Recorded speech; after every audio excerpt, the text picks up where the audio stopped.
What was manifest destiny? Did this belief justify American aggression in the Mexican-American War? Why did the Republic of Texas seek independence from Mexico? Why were the Texans and then the Americans victorious over the Mexicans, even though they were outnumbered and fighting on foreign soil? Was the Mexican-American War a leading cause of the Civil War? And how did Grant's experiences in the Mexican-American War prepare him for his rapid advancement in the Union Army during the Civil War?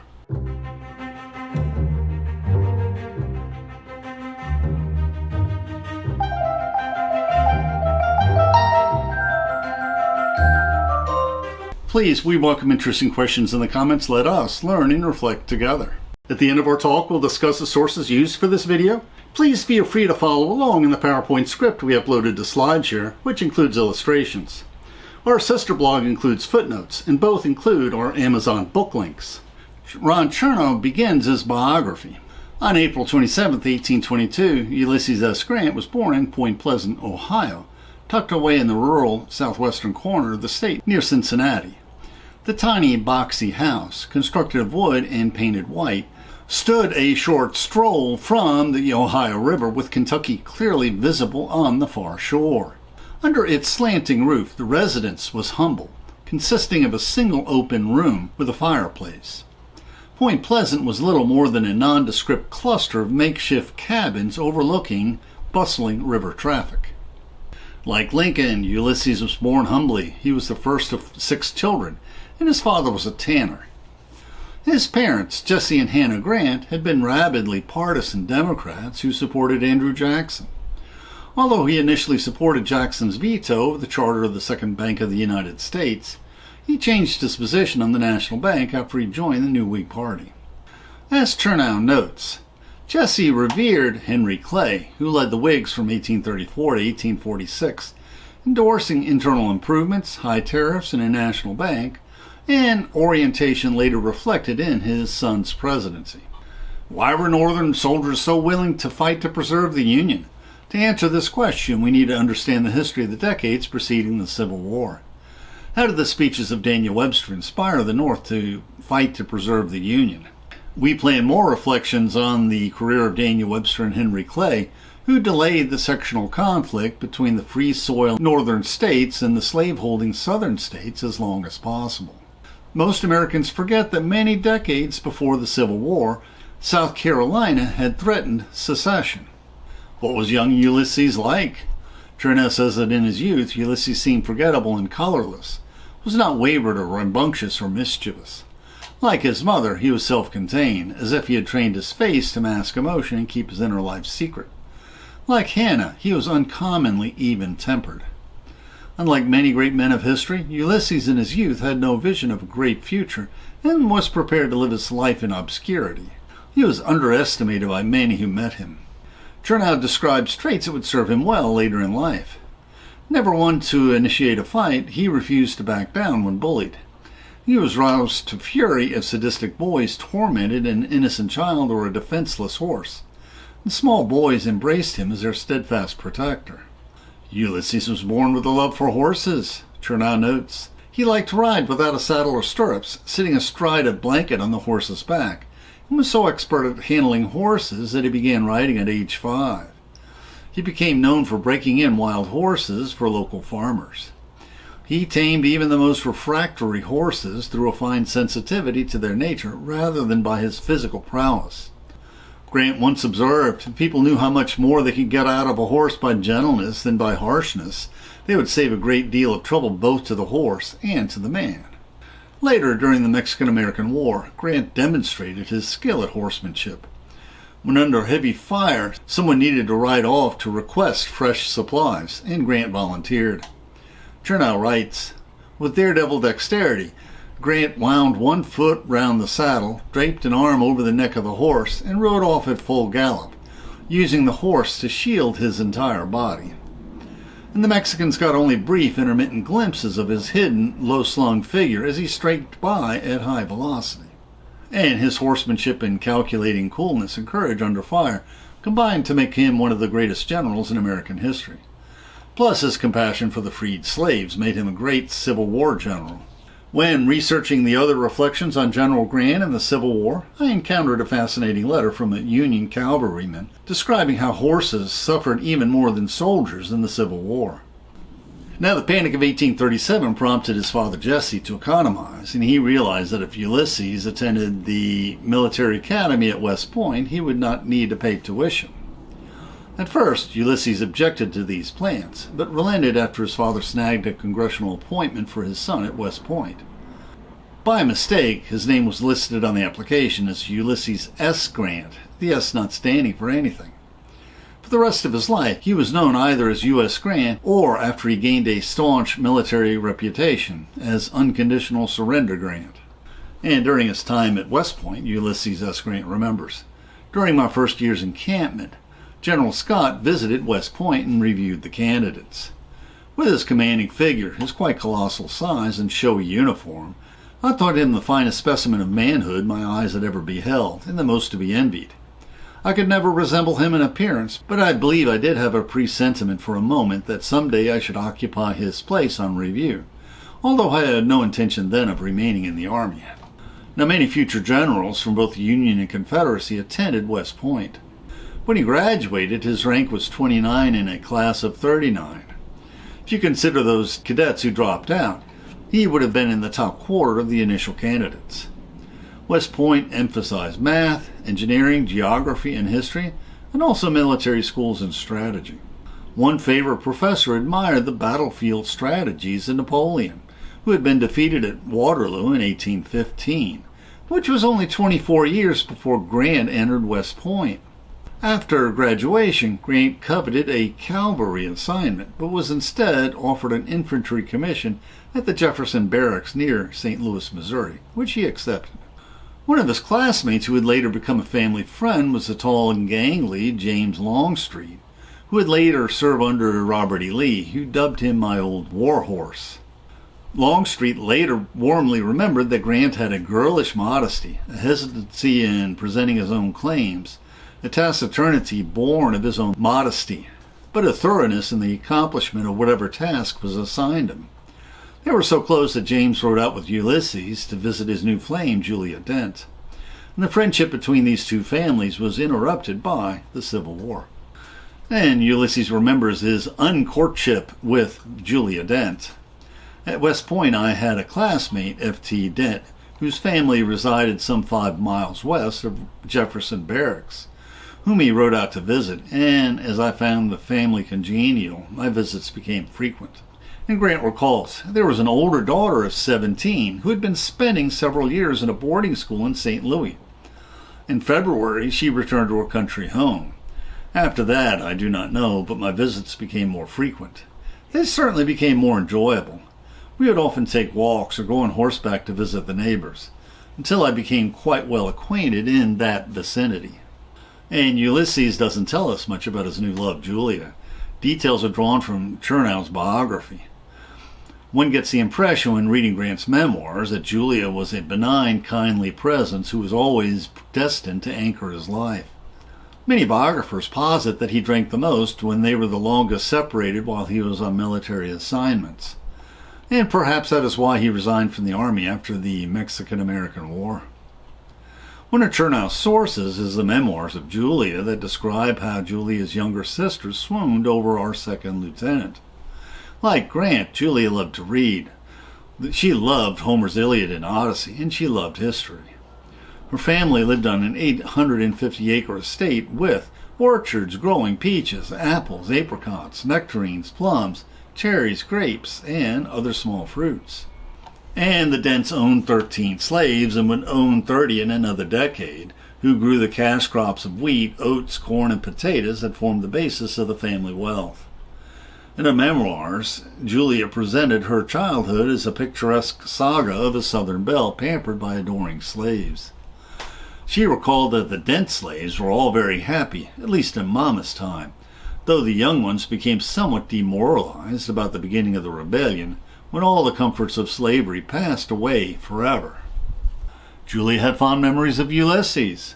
I thought he was a knight from one of the romances I used to read. He entirely enchanted me. He was handsome, kind, honest, brave.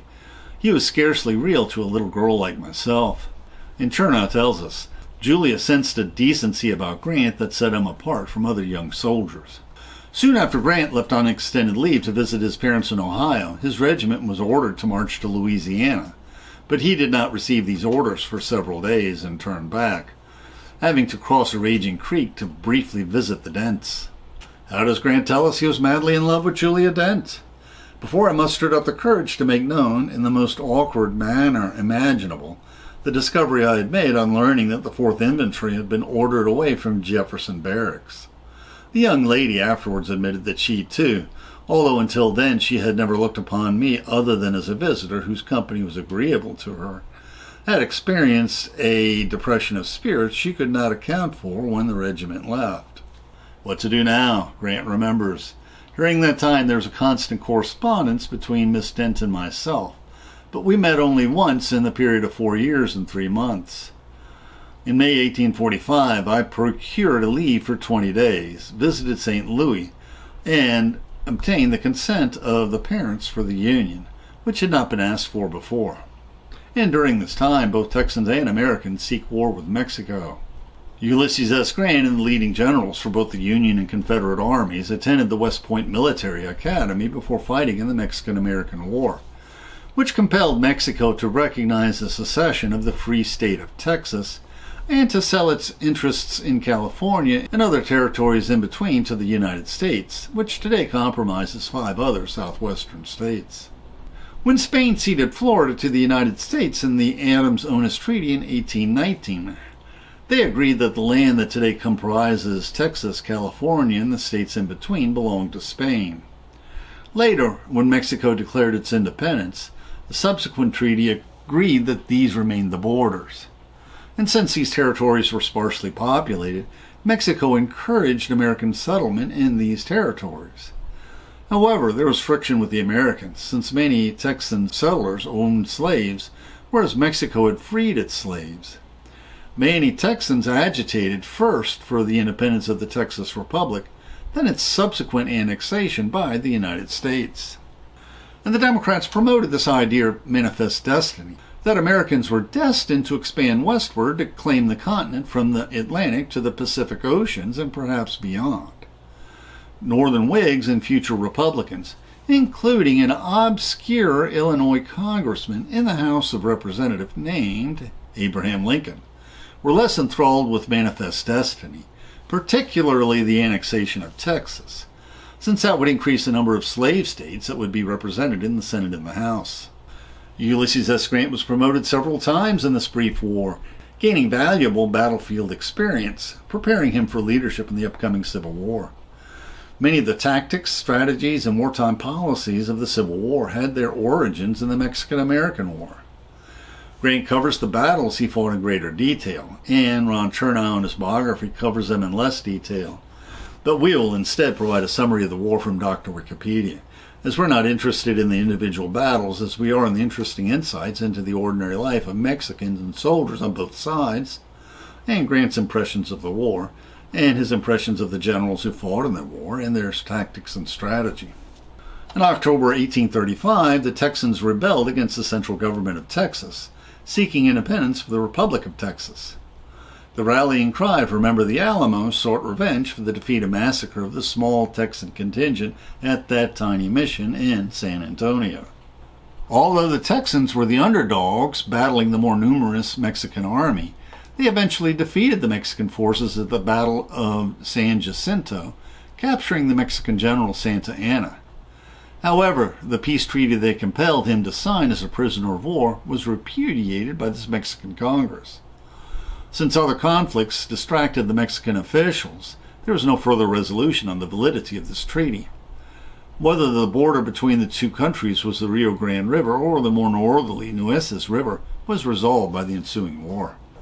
The Democratic candidate James Polk won the 1844 presidential campaign on a manifest destiny platform, which committed the nation to annexing Texas and extending U.S. territory to California by any means necessary, and settling the Oregon boundary through diplomacy with Great Britain, agreeing that the 49th parallel would be the border between the United States and Canada. President Polk's initial efforts to negotiate with Mexico failed, so Polk provoked the Mexicans to attack when he stationed U.S. troops to occupy the land bordered by the Rio Grande. And this enabled Polk to prompt the U.S. Congress to declare war on Mexico in May 1846. Ulysses S. Grant was part of the Army forces stationed on the Rio Grande River. He was recognized for his initial service as a quartermaster. Many historians credit this experience for his later understanding of the critical need for logistics in a large modern army during the Civil War. American forces marching south from Texas were joined by Americans landing on several Atlantic Mexican ports.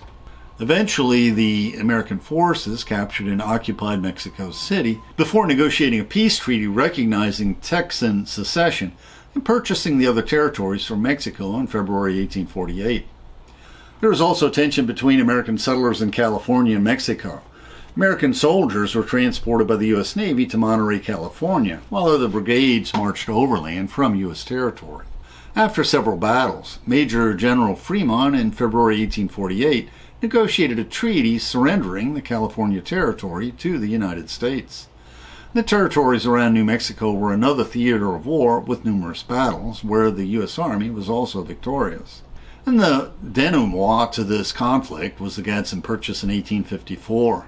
The American railroad companies realized they could more economically build the Southern Continental Railroad through the sparsely populated desert of today's southern Arizona and New Mexico. So this narrow strip of land was also purchased. Since this term resulted in the near doubling of U.S. continental territory, plus other beneficial policies, many historians rank James Polk in the top tier of U.S. presidents. Other historians demur, countering that the annexation of Texas and these vast territories exacerbated the tensions between free and slave states, leading to a bloody and divisive Civil War. And what were Grant's views on the Mexican-American War? In his memoirs, Ulysses S. Grant recalls, "I was bitterly opposed to the Mexican-American War, and to this day regard this war as one of the most unjust ever waged by a stronger against a weaker nation. It was an instance of a republic following the bad example of European monarchies, and not considering justice in their desire to acquire additional territory." Grant continues, "Texas was originally a state belonging to the Republic of Mexico. Since it was sparsely populated, Mexico encouraged Americans to colonize Texas. These colonists paid very little attention to the supreme government and introduced slavery into the state almost from the start, although the Constitution of Mexico did not, nor does it now, sanction that institution. Soon they set up an independent government of their own, and war existed between Texas and Mexico until 1836.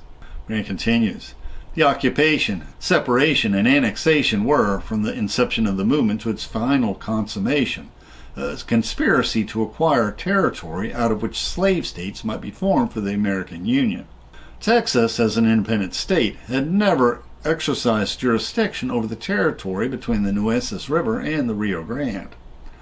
Mexico had never recognized the independence of Texas, and maintained, even if independent, the state had no claim south of the Nueces."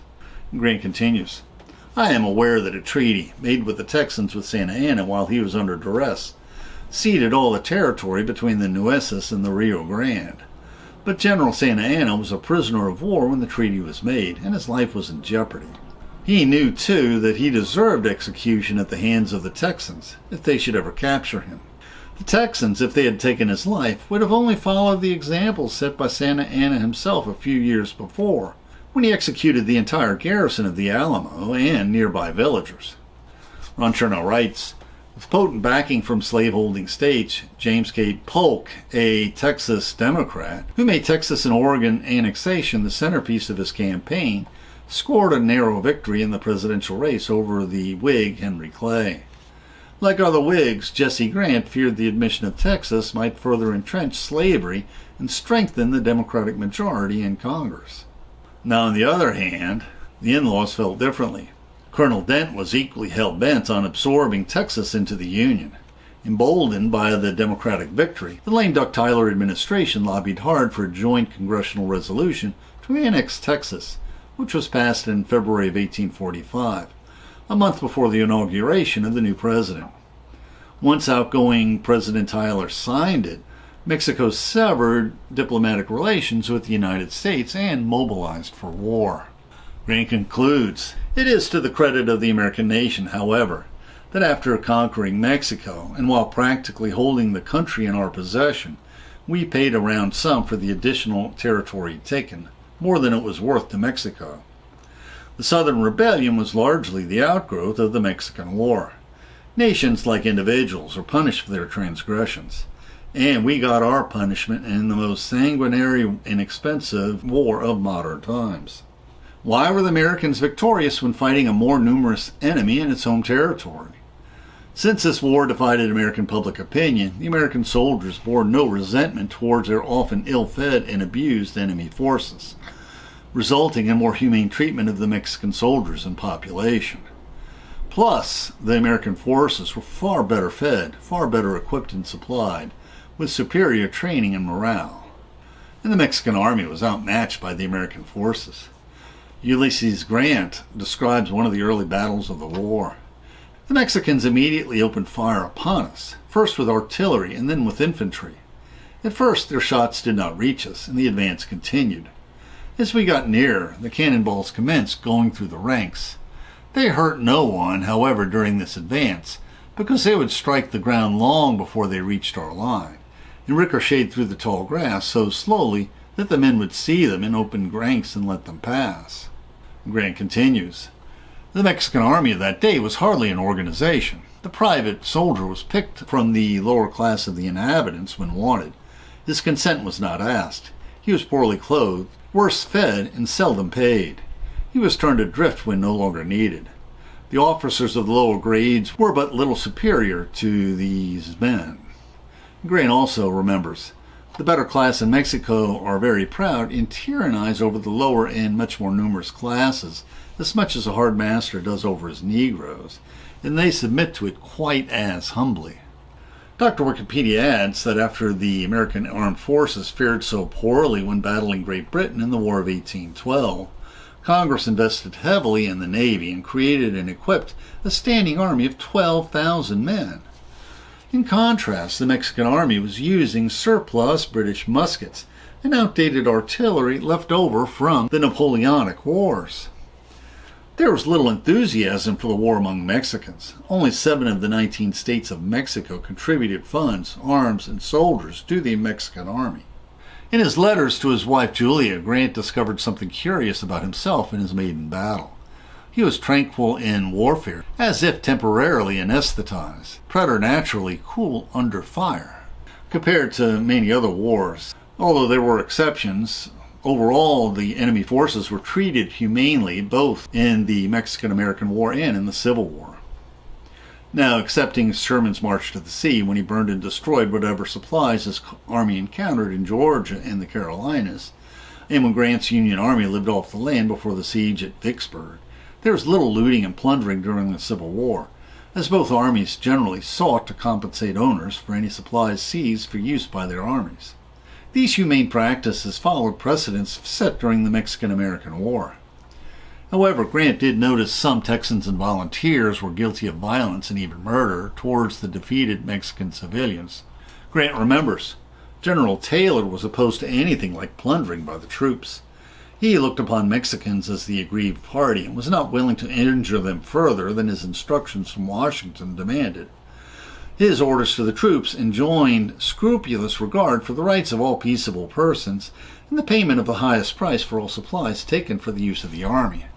During the Civil War, after Grant defeated the Confederates at Vicksburg and later at Appomattox, he simply paroled the Confederate soldiers rather than imprisoning them, knowing that they had become too weary to continue the fight. He allowed the cavalry and artillerymen to retain their horses to assist with spring planting, and also allowed them to retain their sidearms. And this precedent had been set by General Taylor's army when they defeated the Mexicans at Monterey.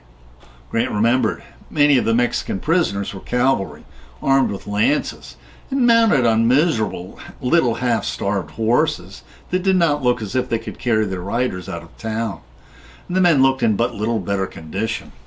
I thought how little interest the men before me had in the results of the war. And General Scott, likewise, after his victorious capture of Mexico City, permitted the Mexican cavalrymen to retain their horses and sidearms. In his memoirs, Grant remembers some interesting vignettes on everyday life in Mexico.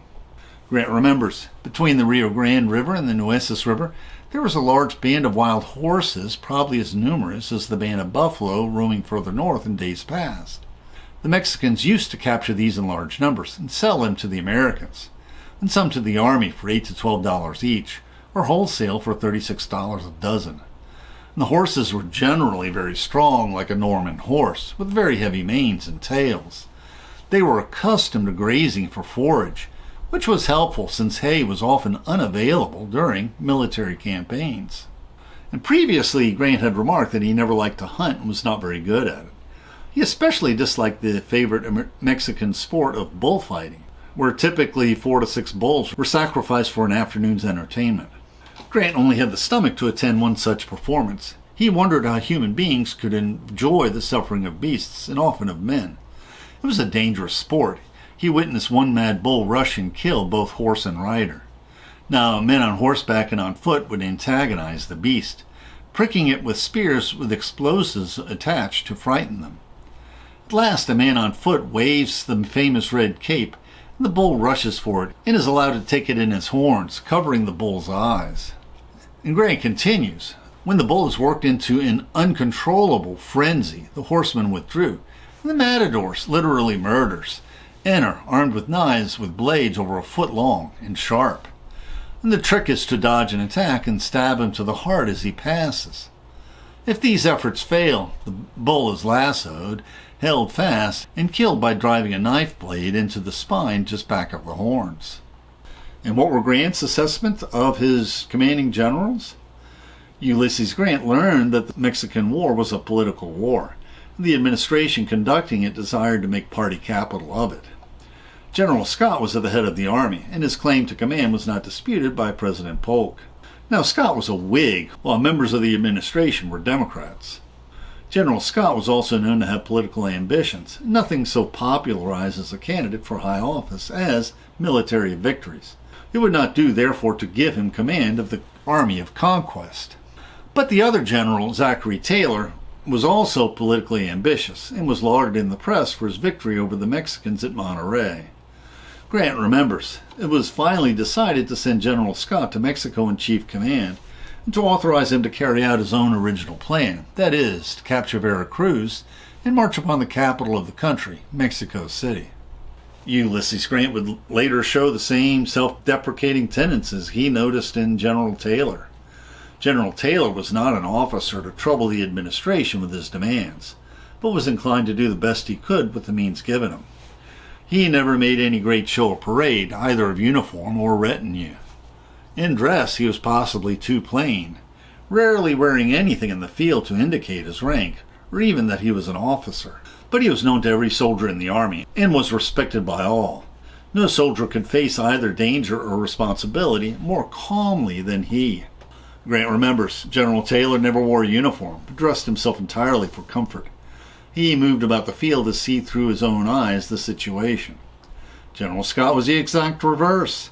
He always wore all the uniform prescribed when he inspected his lines, notifying them of the hour when the commanding general might be expected. This was done so that all the army might be under arms to salute their chief as he passed. On these occasions he wore his dress uniform, cocked hat, aiguillettes, and saber and spurs. And the communication style of these two generals contrasted sharply. Grant recalls, General Scott was precise in his language, was proud of his rhetoric, and could bestow praise upon the person he was talking about without the least embarrassment. Now, Taylor was not a conversationalist, but, like Grant when later writing his orders in his memoirs, on paper could put his meaning so plainly that there could be no mistaking it, with carefully selected, well-chosen words, avoiding high-sounding sentences. Grant concludes, but with their opposite characteristics, both were great and successful soldiers. Both were true and patriotic in all their dealings. Although both were pleasant to serve under, Taylor was pleasant to serve with. Scott saw more through the eyes of his own staff officers than through his own. His plans were deliberately prepared and fully expressed in orders. And Taylor saw for himself and gave orders to meet the emergency without reference to how they would read in history. In the end, Grant notes that President Polk's efforts to kill off politically the two successful Whig generals made them both candidates for the presidency. General Taylor was nominated by the Whigs in 1848 and was elected. 4 years later, General Scott received the Whig nomination but was badly beaten, and the party nominating him died with his defeat. Now, Winfield Scott served under 7 presidents, but in the 1860s he was in his 70s and was so obese that he had to be hoisted on and off his horse with a crane. But he was still a sharp general, and his Anaconda Plan was the strategy that would win the war, and this great snake picture was printed in the newspapers across the country in 1861. This plan called for a naval blockade that strangled the commerce of the Confederacy, and it called for the Union forces to seize control of the Mississippi River, followed by the Union forces marching through the heart of the Confederacy. What does Ulysses S. Grant say happened shortly after the war was over? I obtained a leave of absence for 4 months and proceeded to St. Louis. On the 22nd of August, 1848, I was married to Miss Julia Dent, the lady of whom I have spoken before. We visited my parents and relations in Ohio, and at the end of my leave, proceeded to my post. After frustrating years of trying to feed his family after resigning from the military, Grant re-enlisted at the start of the Civil War, earning steady promotions, earning a hard-won victory on the second day of the Battle of Shiloh, after the Confederates had surprised the Union troops the first day, pushing them back. On July 4, 1863, 2 Confederate armies were defeated at Vicksburg by General Grant, giving the Union control over the entire Mississippi River, cutting the Confederacy in two. And General Meade defeated Robert E. Lee at the bloody Battle of Gettysburg. After some months, Grant was promoted to lead all the Union armies, leading to the victory and Confederate surrender at Appomattox. Although I wasn't planning to reflect on the battles of the Civil War, I changed my mind when I discovered how many paintings and prints were made of the battles and soldiers of the Civil War. However, we were still more interested in the politics and the consequences of the war than the tactics of each individual battle. After the Civil War, the Union Army once again posted soldiers on the Texas border, but this time the United States was guarding the independence of Mexico against the meddling of France and an Austrian prince. The South was unrepentant. Few Southerners respected the civil rights of and due process under the law for the newly freed black slaves.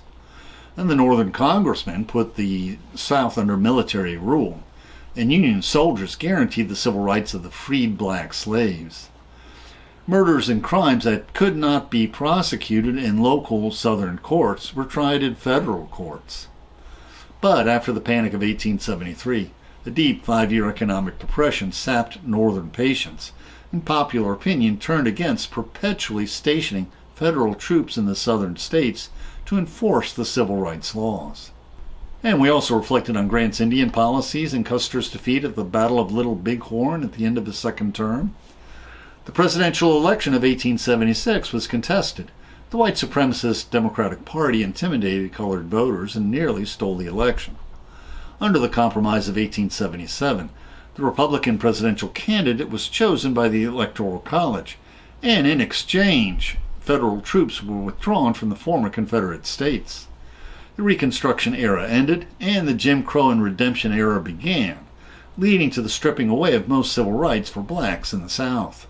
Now we'll discuss the sources we used for this video. An important source for the early life of Grant is his memoirs, and another important source is the memoirs written by his wife Julia Grant, initially for their children and grandchildren, and first published for the public in 1975. Caches of letters are important sources before the invention of the telephone, and in our prior videos we used them as sources.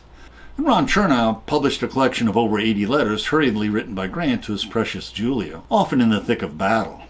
Usually, most of the footnotes for the early chapters of a biography are from the subject's autobiography. But in the case of Grant, there are a large number of other memoirs and recollections that Chernow quotes. Now, what we didn't cover is the history of his parents, details of the battles in the Mexican-American War, and the details of Grant's failures in civil life during his frustrating interwar years. The YouTube description includes a link to our PowerPoint script that we uploaded to SlideShare and also our blog. Please support this channel by sharing this video with your friends and by clicking on the like and subscribe buttons and by clicking on the Amazon links to purchase any of the books we discussed, which will earn us a very small affiliate commission. And please consider becoming a patron of our channel. Plus, we will host special discussion groups for our patrons. Plus, you can click on the Meetup or small M icon to participate in our online discussions, where we practice our future YouTube scripts. And please click on the links for other videos that will broaden your knowledge and improve your soul.